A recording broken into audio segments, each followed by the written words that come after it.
Ever since the time when man began to control his environment, he has been plagued by his limited ability to speculate.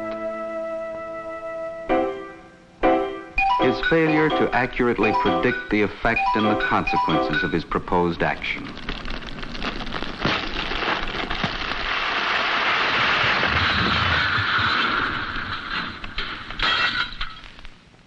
This is the result of his not being able to consider and relate all the factors in a problem. Evidence of this inability can be seen in the persistence of a certain kind of myth involving this. In a frantic effort to reap immediate reward, the first is often not too wise. The second usually tends to overcorrect. Our hero can consider himself lucky if after the last wish, he ends up just where he started. But there were men whose wishes were not only prudent, but had a habit of coming true. These men and women were artists and had certain characteristics in common. They were seldom bored with anything. They were constantly building up stores of information in active memory banks.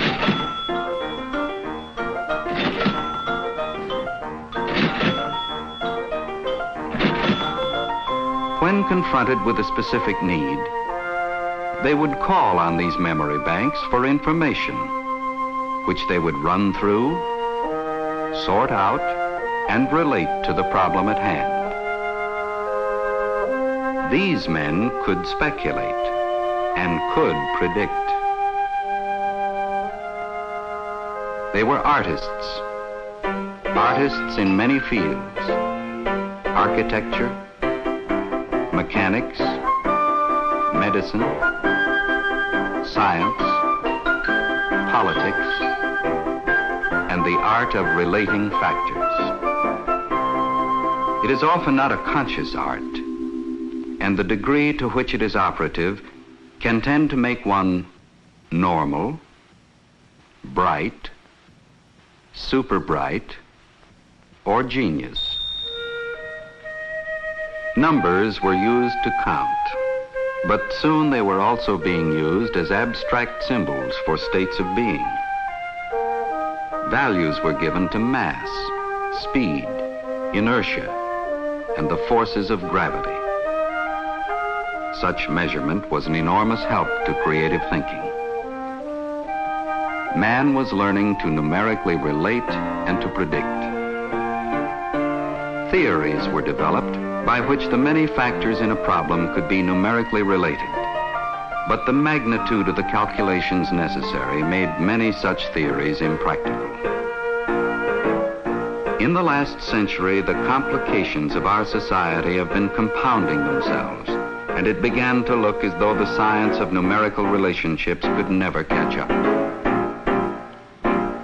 For a long time in the world of numbers, man has been developing tools to help him handle increasing amounts of data. Something has now emerged that might make even our most elegant theories workable. The recent acceleration has been fantastic. The electronic calculator has already become a tool upon which much of our daily activities depend. A tool which has broadened the range of man's concepts and intuition, much the way other tools have broadened man's range of communications, or man's range of travel, or the phenomenal range of his control over environment. With the computer, as with any tool, the concept and direction must come from the man. The task that is set and the data that is given must be man's decision and his responsibility. This is information. The proper use of it can bring a new dignity to mankind. Properly related, it can maintain a balance between man's needs and his resources. In many aspects, these are information machines, capable of storing, processing, and relating a vast quantity of information. They process information so that it can be made meaningful at the human scale. Computers are generally used in any of three ways. First, as a control or balance. Second, as a function of design. Third, as a simulation or model of life, where we can see the effect before taking the action. As a control or balance, the calculator keeps our complicated systems functioning. It determines the logistics of raw material, its inventory and flow, history and performance of tools, and of personnel, production rate and quality, public utilities rates and flow, cost accounting, payrolls, billing, and all the ramifications of insurance. And in addition, presents the broadest possible basis for making decisions. As a function of design, the calculator provides creative man a higher platform upon which to stand and from which to work. Data processing removes the drudgery, but imposes new and broad responsibilities. The designer must be able to state precisely what it is he needs to know. This is not always so easy. He must formulate a general plan of procedure. This plan or program takes the greater part of all the time involved. He must write a concise step-by-step list of instructions, code, and feed it to the computer. Then he must provide the machine with all pertinent background information and related data.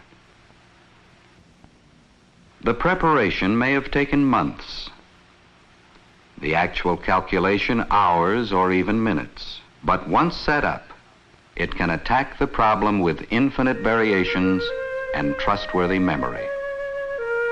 Perhaps the most challenging use of the computer is the simulation of real situations.